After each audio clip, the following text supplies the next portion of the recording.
ഭക്തരും സർക്കാരും തമ്മിലൊരു യുദ്ധം തന്നെ ഉണ്ടായിരുന്നു. ശരിക്കും ഭക്തരെ ഒരു തീവ്രവാദികളായിട്ടാണ് അവര് കണക്കാക്കിയേക്കുന്നത്.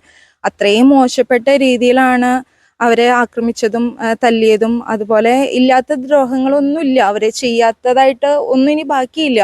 അപ്പൊ അതിലൊക്കെ കുറച്ച് ഇപ്പൊ എന്തോ അവർക്ക് സൽബുദ്ധി തോന്നിയെന്ന് തോന്നുന്നു. കാരണം ഇലക്ഷനും കാര്യങ്ങളൊക്കെ വരല്ലേ, അപ്പൊ എന്തായാലും ഒന്ന് മാറി ചിന്തിച്ചേ പറ്റൂ.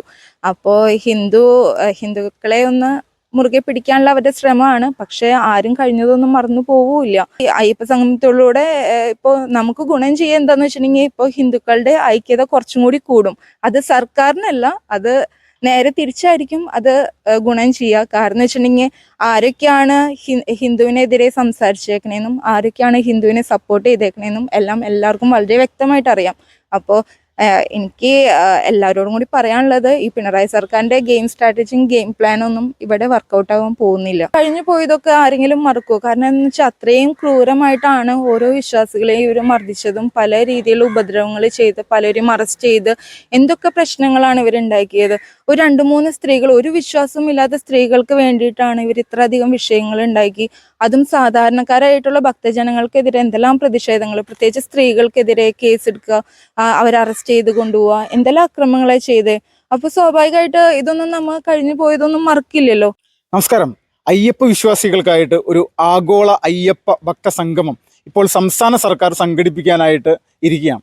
അപ്പോൾ ഈ ഒരു വിഷയവുമായി ബന്ധപ്പെട്ടുകൊണ്ട് നമ്മൾക്ക് അയ്യപ്പ ഭക്തന്മാരായിട്ടുള്ള നമ്മുടെ നാട്ടിലുള്ള ആളുകളോട് തന്നെ ചോദിച്ച് മനസ്സിലാക്കാം, പ്രത്യേകിച്ച് സ്ത്രീജനങ്ങളോട്. നമസ്കാരം. പേരെന്തായിരുന്നു? ശിവകന്യ. ചേച്ചി, ഇപ്പോൾ പിണറായി സർക്കാരിന്റെ നേതൃത്വത്തിൽ ഇപ്പോൾ ഒരു അയ്യപ്പ ഭക്ത സംഗമം സംഘടിപ്പിക്കുകയാണ്.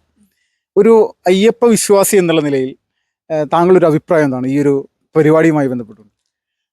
പിണറായി സർക്കാരിന്റെ അയ്യപ്പ സംഗമം വളരെ നല്ല കാര്യമാണ്. പക്ഷേ ഇതിക്ക് മുന്നേ അവര് ചെയ്തൊന്നും മറക്കില്ല എന്ന് വിശ്വസിക്കുന്നു. കാരണം വെച്ചിട്ടുണ്ടെങ്കിൽ ഭക്തരും സർക്കാരും തമ്മിലൊരു യുദ്ധം തന്നെ ഉണ്ടായിരുന്നു. ശരിക്കും ഭക്തരെ ഒരു തീവ്രവാദികളായിട്ടാണ് അവര് കണക്കാക്കിയേക്കുന്നത്.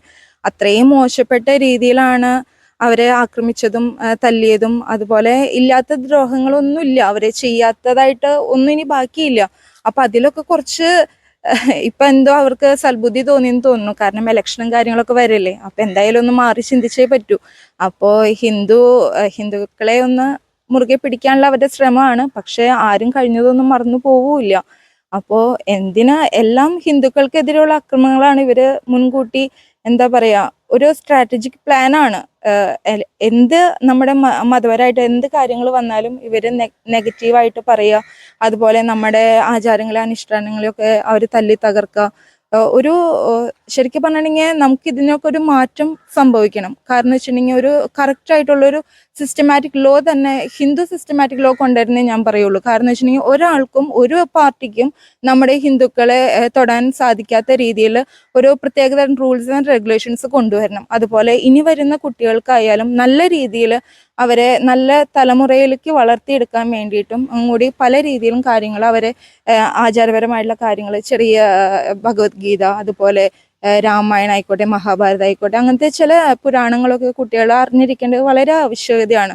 ഇപ്പം നമുക്കറിയാം, ഇന്നത്തെ കാലത്ത് വിദ്യാനികേതൻ സ്കൂളിലൊക്കെ അത് സ്വാഭാവികമായിട്ട് നടന്ന് കുട്ടികൾ അത് പഠിക്കുന്നുണ്ട്. പക്ഷെ ഇപ്പോഴത്തെ പല കുട്ടികൾക്കും നമ്മളുടെ ഒരു ആചാരങ്ങളെ കുറിച്ച് അവർക്ക് അറിയില്ല. അപ്പൊ അതിനുള്ള ബോധവൽക്കരണവും ചെറിയ ക്ലാസ്സുകളും കാര്യങ്ങളൊക്കെ ആയിട്ട് കൊടുക്കുകയാണെങ്കിൽ നല്ലതാണ്. ഇപ്പൊ ഞാൻ കേട്ടിട്ടുണ്ട് ബാലഗോകുലം കാര്യങ്ങളൊക്കെ നടക്കുന്നുണ്ട്. അത് കുട്ടികൾക്ക് അത്യാവശ്യം നല്ല രീതിയിൽ അവരെ നല്ല രീതിയിലേക്ക് നയിക്കുന്ന ഒരു ഇതാണ്.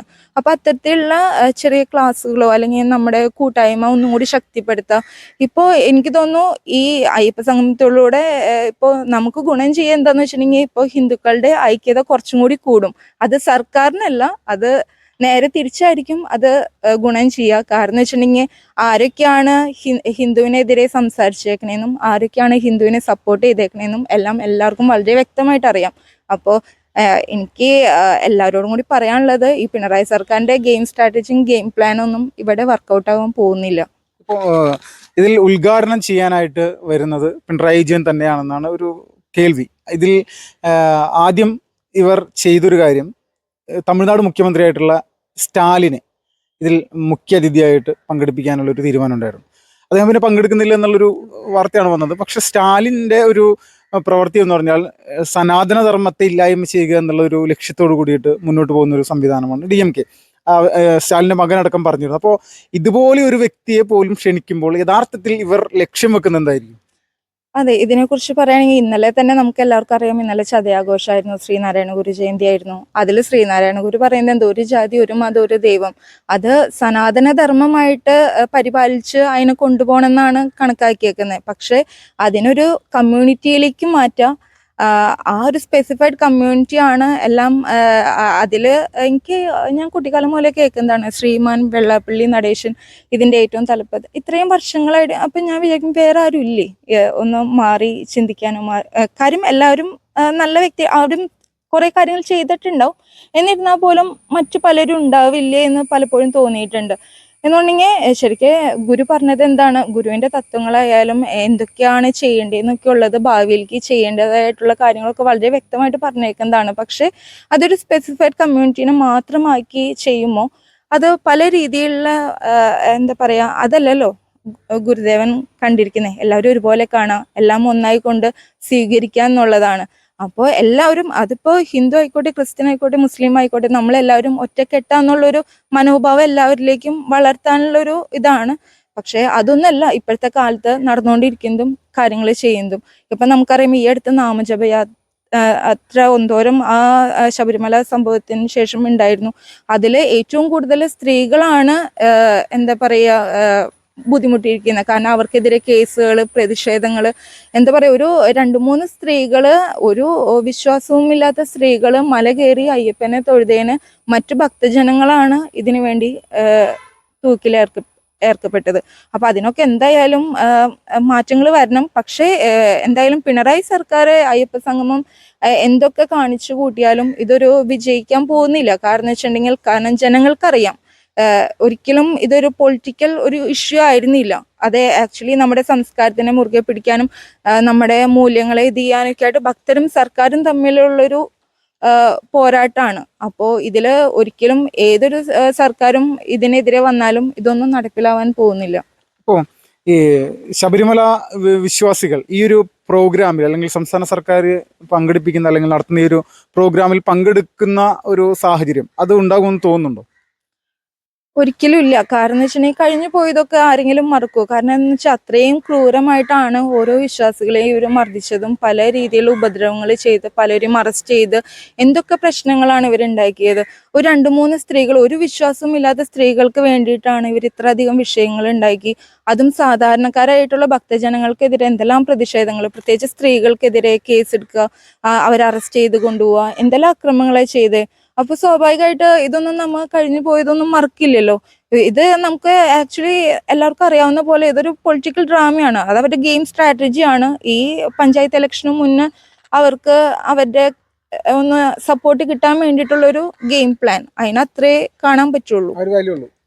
അതത്രേ ഉള്ളൂ. ഇപ്പോൾ ഈ വരാനിരിക്കുന്ന ത്രിതല പഞ്ചായത്ത് ഇലക്ഷന് മുന്നോടിയായിട്ട് ഇവിടുത്തെ ഹിന്ദു സമൂഹത്തിൻ്റെ ഇടയിൽ ഞങ്ങൾ ശബരിമലക്കെതിരല്ല, വിശ്വാസത്തിനെതിരല്ല എന്നുള്ള രീതിയിലേക്ക് മാറ്റിയെടുക്കാൻ വേണ്ടിയിട്ടുള്ളൊരു ശ്രമം എന്നുള്ളൊരു രീതിയിലേക്കുള്ളൊരു പ്രസ്താവനകളൊക്കെ CPM-ന്റെ സംസ്ഥാന ജനറൽ സെക്രട്ടറി ഭാഗത്ത് തന്നെ ഉണ്ടായിട്ടുണ്ട്. ഞങ്ങൾ വിശ്വാസികൾക്കെതിരല്ലെന്നുള്ളത്. പക്ഷേ ശബരിമലയിൽ ഇവർ ചെയ്ത പ്രവൃത്തി നോക്കുന്ന സമയത്ത് എന്താണ് തോന്നുന്നത്? അതെ, ഇതിപ്പോ ഞാൻ പറഞ്ഞില്ലേ, ഇലക്ഷന് മുന്നോടിയായിട്ട് ഇവരൊരു ഗെയിം പ്ലാൻ, ഇവർ ആ സമയമാവുമ്പോ ഇവര് വിശ്വാസികൾക്കൊപ്പമാണ്, ഹിന്ദുക്കൾക്കൊപ്പമാണ്, എതിരല്ല എന്ന് കാണിക്കാൻ വേണ്ടിയിട്ടുള്ളൊരു അവരുടെ ഒരു ഇംപ്ലിമെന്റേഷൻ ആണ് ശരിക്കും ഈ ഗ്ലോബൽ അയ്യപ്പ സംഗമം എന്ന് പറയുന്നത്. അപ്പോൾ ഇതൊക്കെ കേൾക്കുമ്പോൾ നമുക്ക് ചിരി വരാണ്. കാരണം എന്ന് വെച്ചിട്ടുണ്ടെങ്കിൽ ഇനിയൊരു മാറ്റം വരണം. ഇനിയൊരു പുതുതലമുറയായാലും മറ്റുള്ളവരായാലും ചിന്തിക്കണം. എന്തായാലും കഴിഞ്ഞു പോയതൊന്നും ഒരാളും മറക്കാൻ പോകുന്നില്ല. കാരണം അത്രയധികം ദ്രോഹങ്ങളാണ് ഈ സർക്കാർ നമുക്ക് ചെയ്തിരിക്കുന്നത്. അപ്പൊ അതിനെന്തായാലും മാറ്റങ്ങൾ ഉണ്ടായേ പറ്റൂ. അല്ലാതെ ഇവര് മന്ത്രിമാര് പലരും പറയുന്ന കേട്ട് ഒരാളും ഇതിന് അനുകൂലിച്ച് ഒരു കാര്യവും ചെയ്യാനായിട്ട് പോകുന്നില്ല. കാരണം വെച്ചിട്ടുണ്ടെങ്കിൽ നമ്മളുടെ വിശ്വാസങ്ങൾക്കും നമ്മളെതിരായിട്ട് പ്രവർത്തിച്ചവരാണ് ഇവരെല്ലാവരും. അപ്പോൾ ഒരിക്കലും ഇതൊന്നും അംഗീകരിക്കാൻ പറ്റുന്ന കാര്യങ്ങളല്ല ഇവർ പറയുന്നതായാലും ഇവർ ചെയ്യുന്നതായാലും. അതിനെതിരെ ശക്തമായിട്ടുള്ള പ്രതിഷേധമുണ്ട്.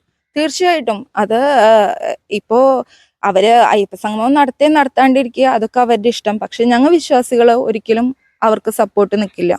അവർക്ക് തീർച്ചയായിട്ടും ഇത്തരം കാര്യങ്ങൾ ഒരിക്കലും നമ്മ ചിന്തിക്കുന്ന പോലുമില്ല. കാരണം വെച്ചിട്ടുണ്ടെങ്കിൽ അവരെങ്ങനെങ്കിലും ഈ വർഷത്തോടു കൂടി അവരുടെ ഭരണം ഒന്ന് അവസാനിച്ച് കിട്ടിക്കഴിഞ്ഞിട്ടുണ്ടെങ്കിൽ രക്ഷപ്പെട്ടു എന്ന് വിചാരിക്കുന്നവരാ നമ്മളിൽ പലരും.